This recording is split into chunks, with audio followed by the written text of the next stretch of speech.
মালদা মেডিকেলে যোগদান করতে এসে বিক্ষোভের মুখে আরজিকর মেডিকেল কলেজের চেস্ট মেডিসিন বিভাগের প্রাক্তন বিভাগীয় প্রধান অরুণাভ দত্ত চৌধুরী। আন্দোলনরত পড়ুয়াদের অভিযোগ, আরজিকর মেডিকেল কলেজের প্রাক্তন বিভাগীয় প্রধান চুপিসারে মালদা মেডিকেলে যোগদান করেছেন। যতক্ষণ না ওনার বিরুদ্ধে ওঠা সমস্ত অভিযোগ খারিজ হচ্ছে, ততক্ষণ ওনাকে মালদা মেডিকেলে অধ্যাপক হিসেবে মেনে নেওয়া হবে না। আমার কাছে উনি এসেছেন, এসে নিয়ে জয়েনিং এর আবেদন করেছেন এবং জয়েনিং রিলিজ অর্ডার নিয়ে এসেছেন।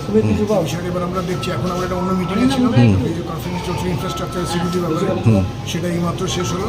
এরপরে ব্যাপারটা আমরা দেখছি, ঊর্ধ্বতন কর্তৃপক্ষের সঙ্গে যোগাযোগ করছি। আমি চিঠি পেয়েছি, জয়েনিং উনি আবেদন করেছেন, যেটা বলছেন সেটা কথা বলছি। এখন জাস্ট এইমাত্র শেষ হলো। আমি এবং এমএসভি দুজনে আমরা এখানে ছিলাম। এরপরে আমরা ব্যাপারটা দেখি। বর্তমানে অধ্যাপকের ঘরে বসে রয়েছেন অরুণাভ দত্ত চৌধুরী। ঘর থেকে বেরিয়ে পড়েছেন প্রিন্সিপালের ঘরের সামনে জমায়েত করে রেখেছেন মহিলা চিকিৎসকেরা। মালদা থেকে নিজস্ব প্রতিনিধি রিপোর্ট, খবর বাংলা।